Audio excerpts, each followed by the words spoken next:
Menteri Pariwisata dan Ekonomi Kreatif Sandiaga Uno berencana mengunjungi Kampung Wisata Religi Kubah Basiri Jumat besok. Kunjungan tersebut dalam rangka penilaian desa wisata karena masuk dalam 50 desa wisata yang terpilih Menparekraf.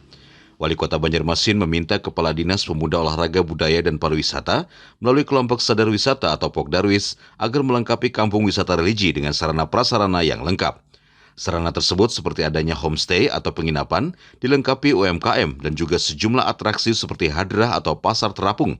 Pasalnya akses untuk ke wisata religi Kampung Basiri bisa melalui darat ataupun sungai. Audiensi kemarin Bapak Gubernur dan Bupati Wali Kota kita untuk datang ke Banjarmasin, termasuk juga untuk mendatangi salah satu dari 50 desa wisata yang terpilih, yaitu Kampung Basiri, Kubah Basiri.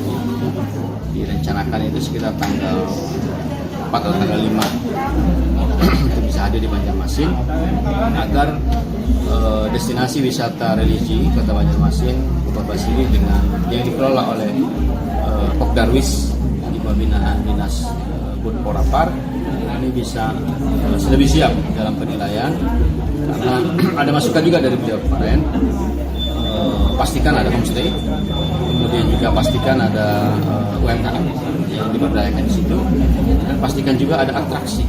Kenyamanan kampung wisata juga menjadi penilaian dari Menparekraf. Sebelumnya wisata religi Kubah Basiri terpilih dari sekitar ribuan desa wisata di seluruh Indonesia hingga terpilih menjadi 50 besar. Dari Banjarmasin, Alif Hidayatullah, Kalsel 1net.